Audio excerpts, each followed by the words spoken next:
Hey and welcome to Neverwinter with Aragon. The community manager Julia and Mikhail, Lynch, the systems designer, just had a stream where they represented a lot of the new changes coming within Module 23. You have trial reworks, you have queues being changed, and you have chest rewards being updated and drastically improved.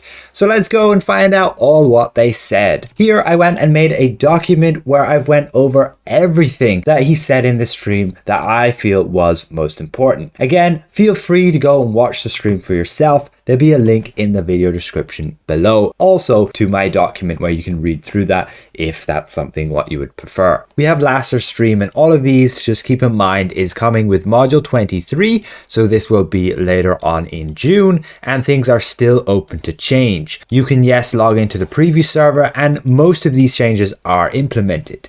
First up, we're getting Tmat Rework, you're getting a normal and a master mode, you'll be getting a completely new mechanic setup and flow of the entire fight. The phases will be completely different and introduction of new mechanics. Pretty exciting. The horde functionality is going to be completely removed, and thus your Tiamat's orb will become available no matter what. And the campaign is reworked into an adventure now, as again we can see on the preview server here, it's become this Tyranny of Dragons adventure. And then you have these Dragon Cultist masks which are available, and there'll be 4 of them obtainable from both normal and master, and those will be tradable, so you will be able to sell those. Then you have the normal version. It will be going into RTQ, so the random trial queue, and you'll be able to obtain the Tiamat set from there. We can see it here, and it's having 1,000 item level now. Otherwise, the master version, you'll need 70k item level to actually enter. It's going to be the highest requirement of any content within the game. It'll have a new artifact set,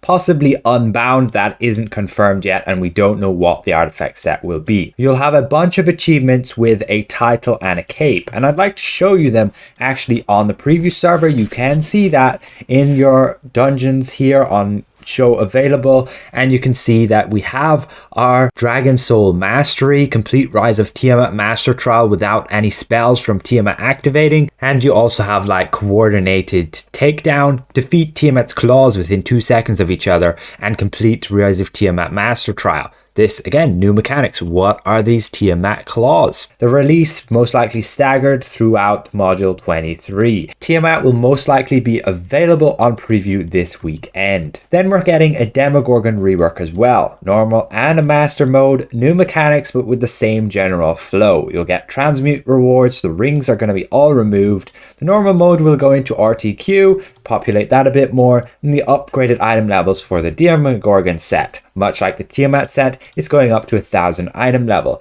However, you won't be able to obtain the artifact, that's still from Castle Never. Master version will have a 60k item level requirement, with it dropping Demogorgon's Reach, having its own set of unique rewards and titles. Potentially want to add a Demogorgon vanity pet. You can again see achievements throughout here that are linked to Demogorgon. Complete Master Demogorgon without players using a sanity well. We also have then queue adjustments. Skirmishers are getting set to 20k item level, up from just having a level 5 requirement. Dungeons the same, going up to 25k item level, up from a level 5 requirement.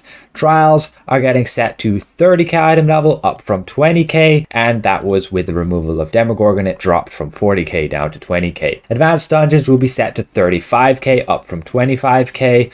Tower of the Mad Mage is getting increased from 30k up to 50k. Zariel's Challenge from 35k to 55k. And that's just to more in line represent the actual challenge those trials actually entail. Crown of Keldagon from 50k to 65k. And Zariel's Challenge is being investigated for RTQ. On the preview server, we can see that it's going to be added here as one of the 3. We're missing Demogorgon and Tiamat. That would be 5 then. But that's going to have to be tested, and they don't want to have a Demogorgon repeat. Random queue rewards. You can see a bunch of the Astral Diamonds you would be getting and the seals in general across the Skirmishes, Dungeons & Trials and Advanced Dungeons. This is the old version we're getting here, and it's being changed. You can see Skirmish essentially doubling the amount of rough Astral Diamonds, and the seals are getting halved. Keep in mind, this is not just Astral Diamonds you're getting, this is rough Astral Diamonds, which has a cap of 100k per day. Dungeons are going from only 6k AD to 30k AD.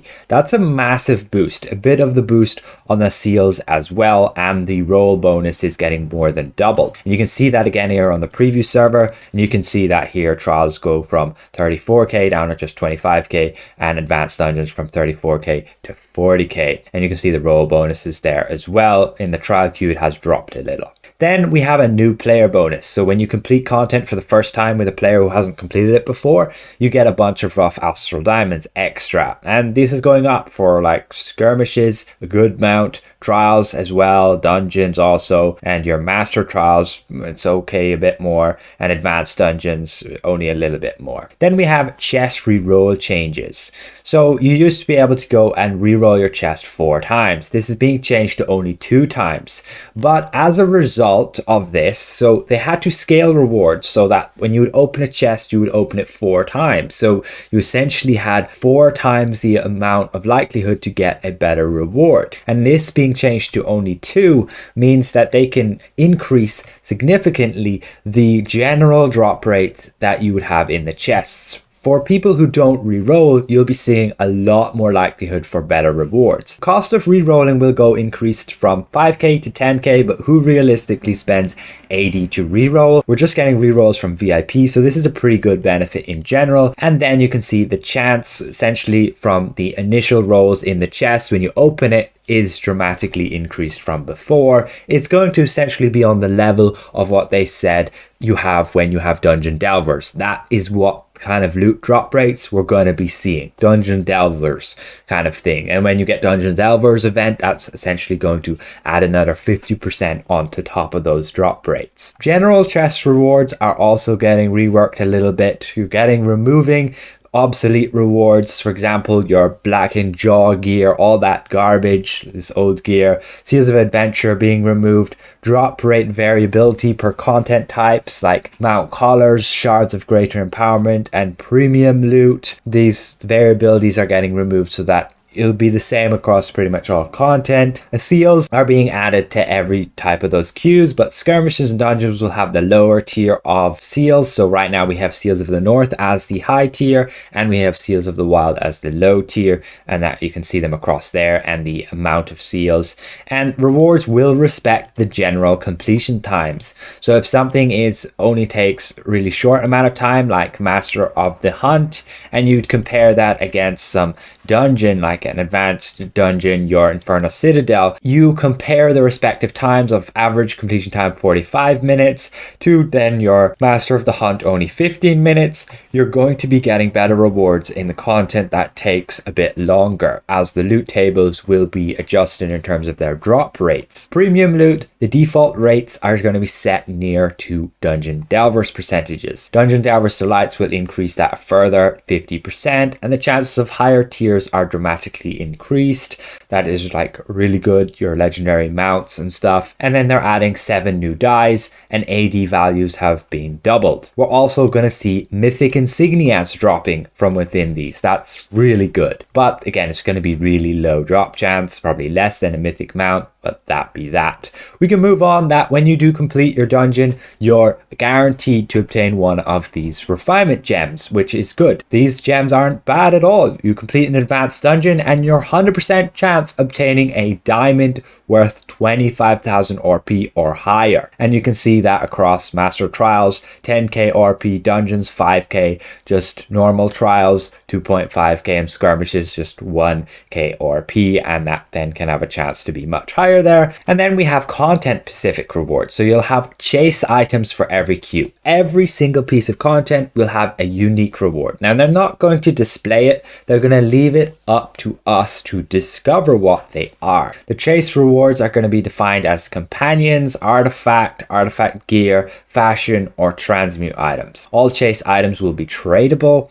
and all class restrictions will be removed from any transmute items. It's not going to be retroactive unbinding of those transmute items, but they are adding the new items. Again, I don't know if they're going to be things we've had before or some new things, but we'll have to see as people play the game. They're going to add weapon transmute chases, so the Termian weapon transmutes from within Dreadring is going to be available from a lot more of the skirmishes. You have the new Termian lute and rapier for the bard, and then you would have the blue fire weapon transmutes added to all trials and dungeons, just not the advanced or the master ones. And then that will of course have the created new blue fire lute and rapier, and unique weapon transmutes will be added to all advanced dungeons and master trials, and the new unique draconic lute and rapier to go with it. And overall, that's pretty much it. I'll leave a link in the description where you can access this document if you want to read over it for yourself and see what kind of things were done. But again, you can go check out Lassor's stream where he went over this. You can see as a PowerPoint presentation. It was really good setup the way he did. I'm really impressed with overall